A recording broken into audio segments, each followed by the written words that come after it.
नमस्कार।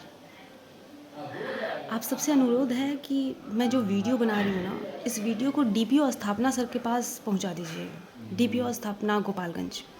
क्योंकि मेरे पास इतना वक़्त नहीं है, इतना सीएल मेरे पास नहीं बचा है कि मैं अपना स्कूल छोड़कर और बार-बार डीपीओ ऑफ़िस के चक्कर लगा पाऊँ।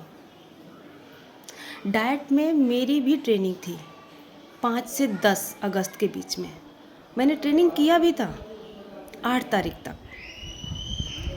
पटना में मेरी काउंसलिंग थी जिसके लिए मुझे 9 को यहाँ से निकलना था और मैंने डाइट के प्रिंसिपल सर से बहुत रिक्वेस्ट की कि मुझे प्लीज़ दे दीजिए छुट्टी, क्योंकि मुझे घर भी आना था। घर आके मुझे अपने डॉक्यूमेंट्स ले जाने थे। हर कोई अपने डॉक्यूमेंट्स अपने साथ तो नहीं रख सकता ना। मैं 5 दिन अपने साथ अपने डॉक्यूमेंट्स नहीं रख सकती थी। मेरे डॉक्यूमेंट्स मेरे रूम पर रहते हैं, जहाँ मैं टीचर हूँ, वहीं रखती हूँ। मुझे सिवान से फुलवरिया आना था, मुरार बतरा जहाँ मैं रहती हूँ, और वहाँ से अपना डॉक्यूमेंट लेकर अगले दिन सुबह मुझे जाना था पटना के लिए। मैंने रिक्वेस्ट की कि सर मुझे छुट्टी दे दीजिए, मैं अगले दिन सुबह आ भी जाऊँगी। 8 को मैं जा रही हूँ शाम को। मैंने गाड़ी भी बुक कर ली थी कि मैं आऊँ, क्योंकि मैं अकेली, मेरे पास एक छोटी सी बच्ची है सिवान से, मैं अकेली नहीं आ सकती थी ऐसे। मैंने गाड़ी बुक की थी कि मैं शाम को निकल के घर आऊँगी और रूम पर जाऊँगी। रूम पर से मैं अपने डॉक्यूमेंट्स लूँगी और फिर 9 को मैं वहाँ स्कूल चली जाऊँगी और वहाँ से फिर 9 को मैं निकल जाऊँगी। मैंने उनसे रिक्वेस्ट की पर वे नहीं माने। नहीं, भाग जाओ मेरे ऑफिस से, निकलो, भागो, ऐसा उनका लैंग्वेज था मेरे लिए। जब मैंने उनसे रिक्वेस्ट की कि सर प्लीज़ मुझे छुट्टी दे दीजिए 2 दिन की। ट्रेनिंग में हमने पूरे 4 दिन तक ट्रेनिंग की, 8 तारीख तक पूरा दिन मैंने ट्रेनिंग किया था 8 को। जो हमारा काउंसलिंग है, काउंसलिंग के लिए लिखा भी हुआ कि 3 कार्य दिवस हमें अवकाश मिलेगा। 3 दिन हम कार्य दिवस में माने जाएंगे कि हम कार्य दिवस पर हैं, अगर हम काउंसलिंग के लिए जाते हैं तो।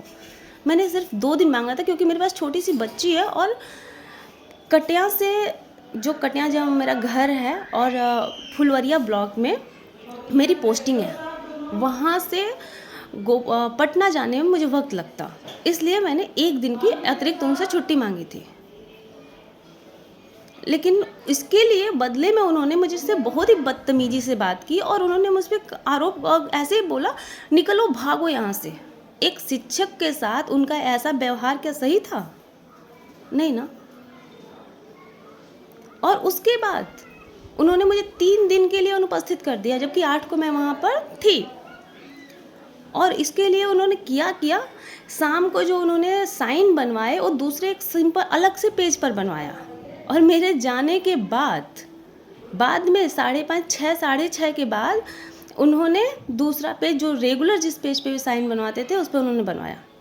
वहाँ की सीसीटीवी में चेक किया जाए। मैं 8 तारीख को वहाँ दिन भर थी ट्रेनिंग में।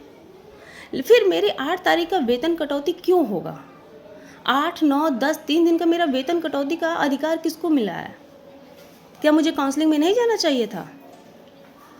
मैं कैसे जाती काउंसलिंग में? इसलिए आप सबसे रिक्वेस्ट है कि मेरे इस वीडियो को प्लीज़ डीपीओ स्थापना गोपालगंज के पास पहुंचाइए, क्योंकि डीपीओ सर ने सिर्फ 6 दिन में, 10 को हमारी काउंसलिंग खत्म हुई और 6 दिन में उन्होंने ये आदेश दे दिया कि हाँ, मेरा वेतन कटौती कर दिया जाए। जिनके पास आज 17 महीने से 15 महीने की मेरी बच्ची हो गई है, और 17 महीने की से मैंने जो मातृत्व अवकाश लिया था 17 महीने पहले, उसका पैसा आज तक, उसकी सैलरी मुझे देने के लिए उनके पास टाइम नहीं मिला। क्या अपने कार्यालय के जो कर्मचारी हैं उनकी वेतन कटौती करेंगे वे? उनके ऑफिस में जाके एप्लीकेशन देने के बाद भी सारे डॉक्यूमेंट्स मेरे सही हैं, सारे डॉक्यूमेंट्स उनके पास पहुंच चुके हैं उनके ऑफिस में, उसके बाद भी अब तक मेरा मातृत्व अवकाश का पैसा मुझे नहीं मिला। इसके लिए किसकी वेतन कटौती करेंगे वे? और मेरा काउंसलिंग में जाने की वजह से मेरा 3 दिन का वेतन कटौती क्यों? जब ये लिखा हुआ था, साफ शब्दों में लिखा हुआ था कि अगर हम काउंसलिंग पर जाते हैं तो अधिकतम 3 दिन का कार्य दिवस माना जाएगा। मैंने तो सिर्फ 2 दिन का लिया ना। और अगर प्रिंसिपल मेरा नहीं मान रहे हैं, जब मैं उनके पास लेके गई उन्होंने नहीं माना इस चीज़ को, तो इसमें मेरी क्या गलती है?